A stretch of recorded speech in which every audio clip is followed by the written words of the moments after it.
I want you to make some bets. I want you to tell us who we need to be paying attention to, whether that's programs or institutions or people. Like, pick the future winners of higher education. Hit it! That's what I'm talking about. Wait! Okay, now, from the beginning. Hit it, boys.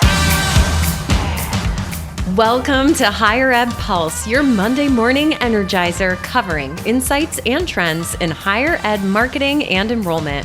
I'm Mallory Wilsey, bringing over 15 years of edtech and marketing expertise to your earbuds.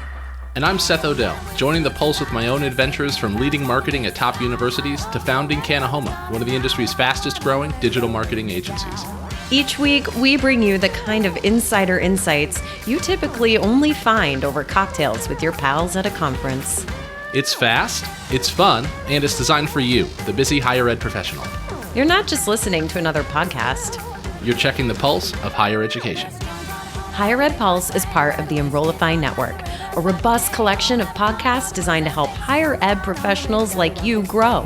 Explore our other shows at enrollify.org. Enrollify is made possible by Element 451, the next generation AI student engagement platform, helping institutions create meaningful and personalized interactions with students. Learn more at element451.com. All right, Seth, the Saratoga racetrack is officially opening this weekend. You got to know, because you're from upstate New York. I'm from Albany. I love Saratoga. You know how this town gets in the summer, and we are like days away right now. It's so exciting. Oh, that's awesome. I love that. And I've always loved the track. I always loved going up there with my friends. I once had to go there on court-ordered probation during high school, but that's a story for another day. But I always found myself at the track one way or another. That's a true story.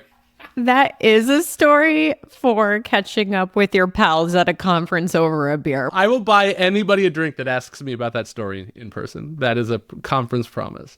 Deep cut. I love it. Okay, so because the racetrack is opening and I'm like getting into the betting mood, I was also in Vegas like a couple months ago. And so like, just gambling away here.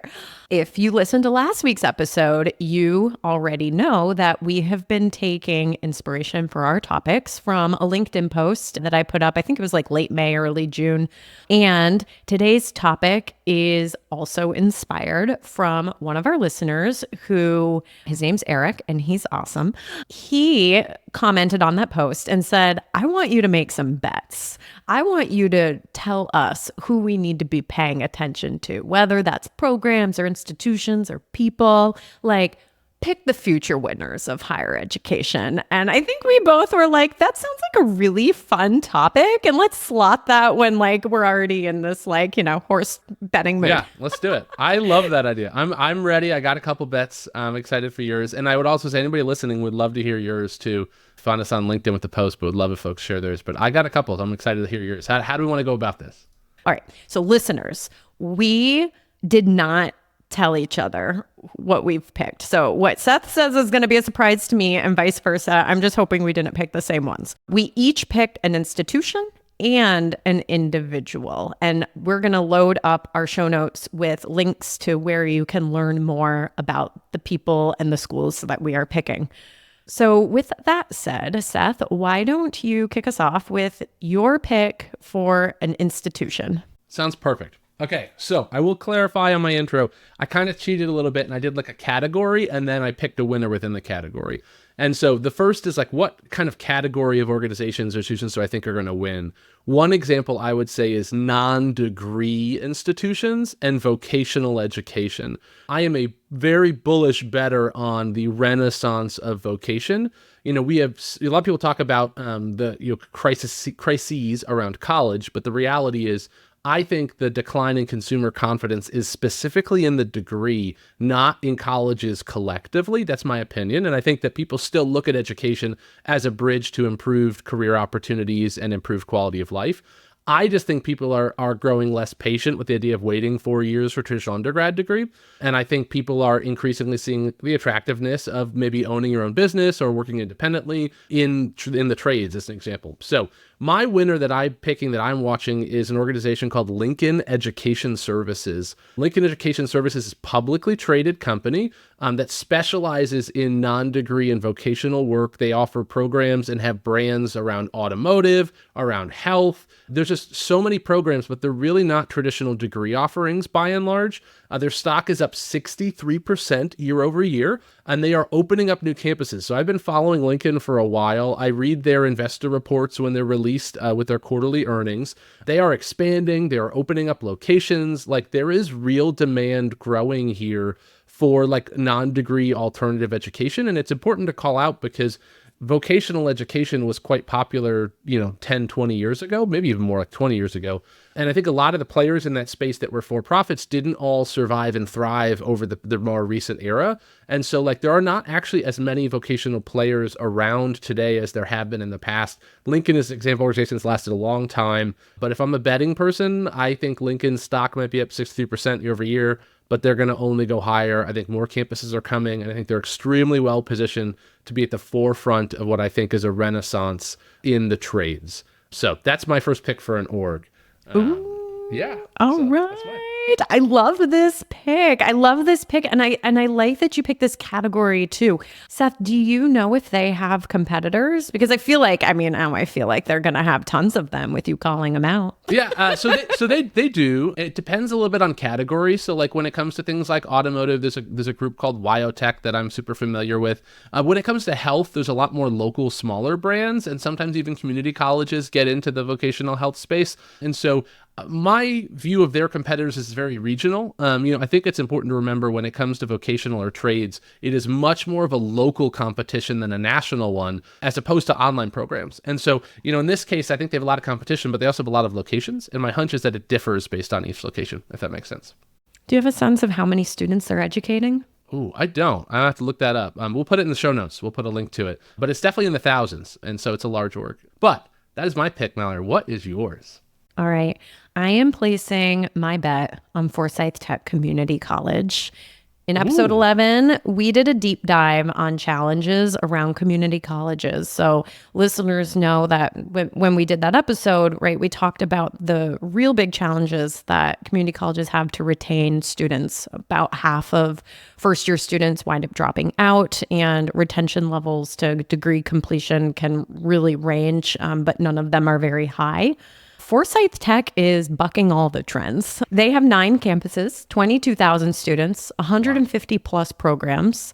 So the reason I picked them is for a few things. Like operationally, they have gone through a number of changes over the last 4 years that have been thoughtful, mindful, connected to their strategic plan, and are the reasons why they are being so successful. They invested, first and foremost, in a new student success model. It's not a traditional unit breakdown of you have your admission officers over here, your advising folks over here, student success folks and on this other island. They kind of got rid of those lines and said that we're going to look at this by location. So they have a bucket for their off-campus, and then they have a bucket for their on-campus. And they completely reoriented everything in enrollment management around those two buckets. So off-campus would be things like students currently in high school, community-based organizations like maybe a hospital or festivals that are taking place in their community. And that group of employees are trained to recruit, enroll, and advise that student. So there's consistency there, there's ownership of these programs. Then on the other side, they have their on-campus support that are more like your adult learners and current students. At the same time, they changed up this student success model. They also made really smart investments in a rebrand, a website redesign, and overhaul of their marketing technology. So the rebrand happened in 2020. The CRM implementation happened in 2020, 2021. The website redesign happened in 2022. And then they introduced AI into their workflow in 2023. all of this comes together and spells success for them. During COVID, we know community colleges were in a lot of ways hit the hardest. Forsyth Tech didn't have those challenges because of all of these changes. Their enrollment actually from 2019 to this year has grown by more than 7%. And their staff has actually saved over 40,000 minutes in responding to just redundant inquiries thanks to their recent implementation of AI. It's handling 80% of their student inquiries now without ever having escalation to a human. And just last week, we were talking about velocity over volume. So Forsyth Tech has kind of figured that one out. I mean, it's just like one success story after another over there. And their leader, Dr. Janet Spriggs, she and the institution have been honored and recognized by achieving the dream this year. I mean, they are just doing everything the way you should be, and they are seeing the results on the other side. Wow, that's amazing. I just think at a time when I think so many folks are relatively doom and gloom on community colleges, it's a great example that, like, even though segments can be under particular pressure, it doesn't mean there's not room to stand out and innovate and win. That's a great call out. I'm with you. I'm betting. I'm on the same page. I'm taking that bet. I mean, you know, they've already started to see success. So I'm feeling like this is my safe bet. You know, it's the favorite horse in the race right now. And I'm putting my big win bet on them with the confidence that they're just going to continue to crush it. All right, Seth, let's talk about the individuals that we are going to place some bets on. Let's do it. Drum roll. What's your pick? So my pick is Dr. Michael Thomas, who's the president at Concordia University, Irvine. In full disclosure, I've worked with him in the past. But I think, you know, when we talk about faith-based education, which has been something we've discussed before, that's a segment that's under a lot of pressure as well. And I just think seeing like really strong leadership in the face of headwinds and what it can do is really impressive. And so while I think Michael's an amazing president, I also think it's like I'm almost again going for a category, which is like, you know, presidents of private faith-based institutions that are finding ways to be on the balls of their feet and not on their heels.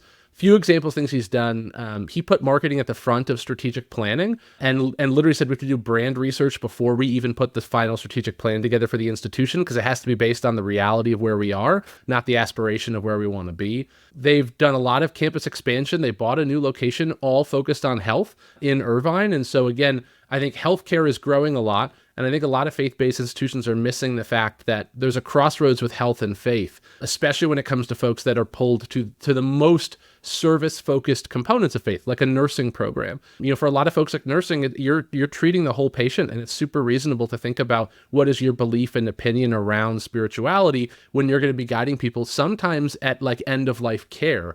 And so I think like faith-based institutions actually could have a huge role in health education, and I don't know that they've all embraced that. I've loved the way that Concordia has doubled down on their existing strength in nursing. They've also expanded in the Inland Empire with nursing, and so it's like they've really put health at like the tip of the spear of a lot of their expansion. And then they're out there just doing a ton of fundraising. And so to me, it's like I see a lot of faith-based institutions that are struggling, enrollment's declining. They're really like afraid to change or adapt. And then I see newer presidents, and so Michael Thomas is kind of my person, but again, it's that category of like bold, maverick, faith-based leaders of small private institutions that are unafraid to change the portfolio, to change the brand, and to make big moves. In almost all cases, I think progress comes from progress, not from stagnation, meaning if we want to get to somewhere else, we have to do something else, not just do what's already been done. So he's my standout, and I think it's important because, you know, we talked obviously recently about the presidential crisis and the gap in presidents.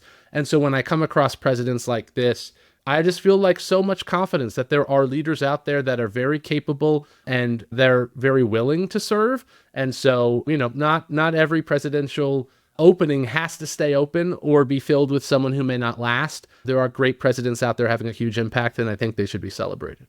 Wow, that is incredible. As someone who's educated from a faith-based institution, I have a special corner of my heart reserved for those schools. And I love the connection that you spoke to around the healthcare programs and bringing the faith-based education more into that area.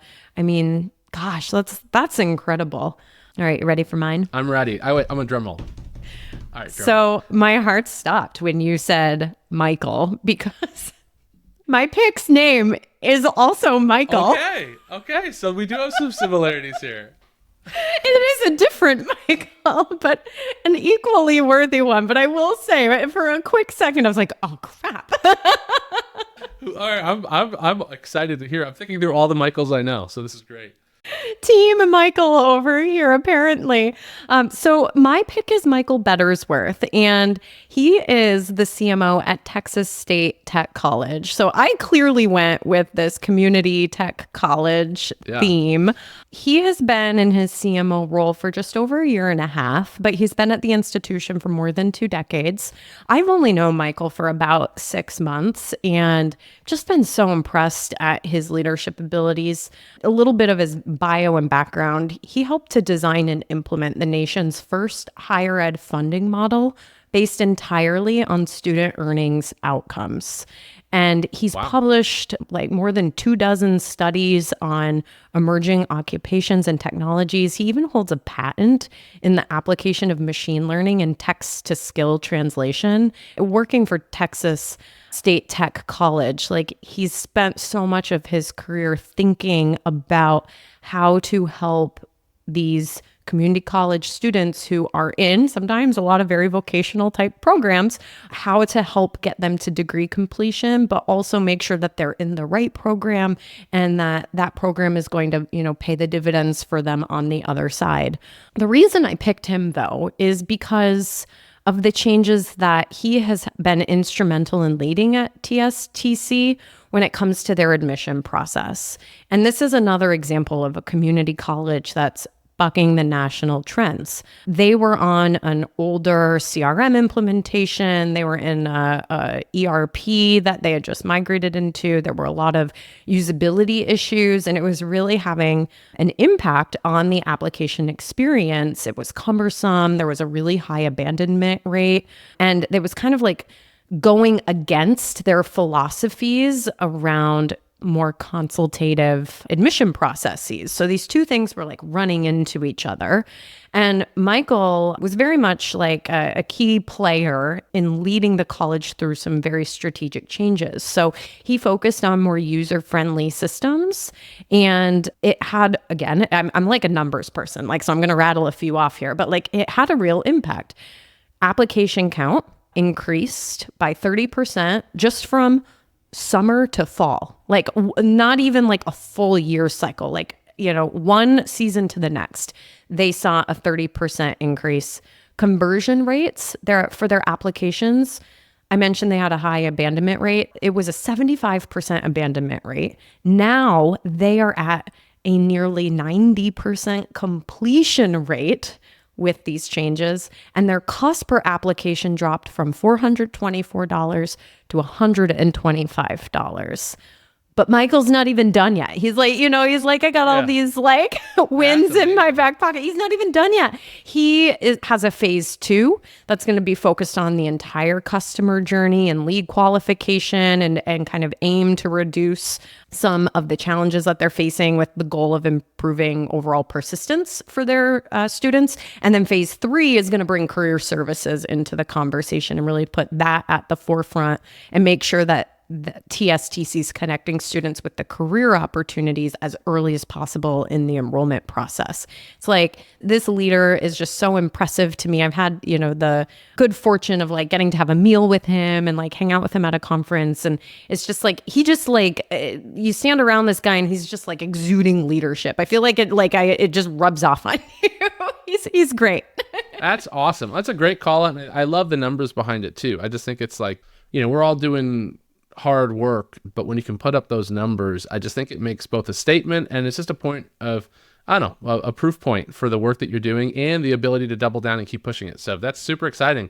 I'm not as familiar with Michael, but I'm sure going to be now. I am a little bit, but now I got to dig way deeper. I didn't realize quite how much success was there. That's so awesome, and kudos to him for that. Yeah.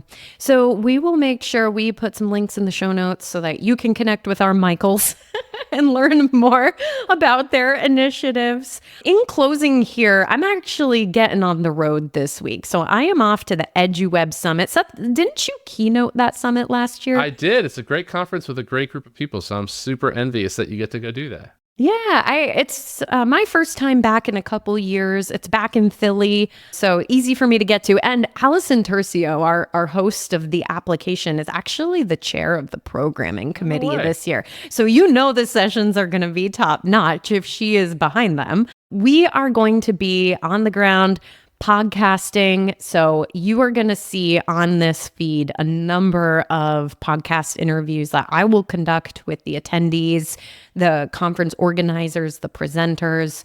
I'm really looking forward to it. We've got an awesome lineup of folks. And these podcasts, when we go to conferences, they're quick. They're 10 minutes or less. So they should be great for your next commute. Keep an eye on this Pulse channel because we'll be dropping some of those literally this week. Like as quickly as we can produce them, we will get them out there for you. Love it. That's awesome. Awesome.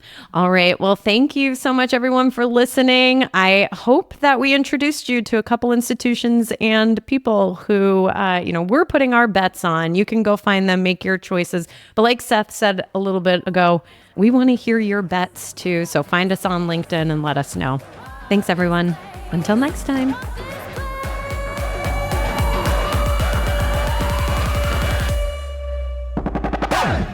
The Higher Ed Pulse is part of the Enrollify podcast network. If you like this podcast, chances are you'll like other Enrollify shows too.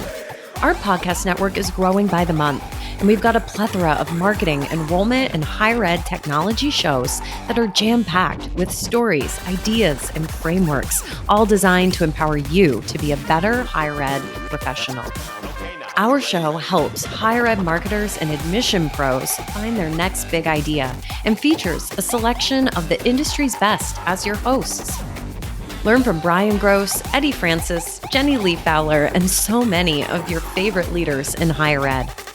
Enrollify is made possible by Element 451, the next generation AI student engagement platform, helping institutions create meaningful and personalized interactions with students. Learn more at element451.com.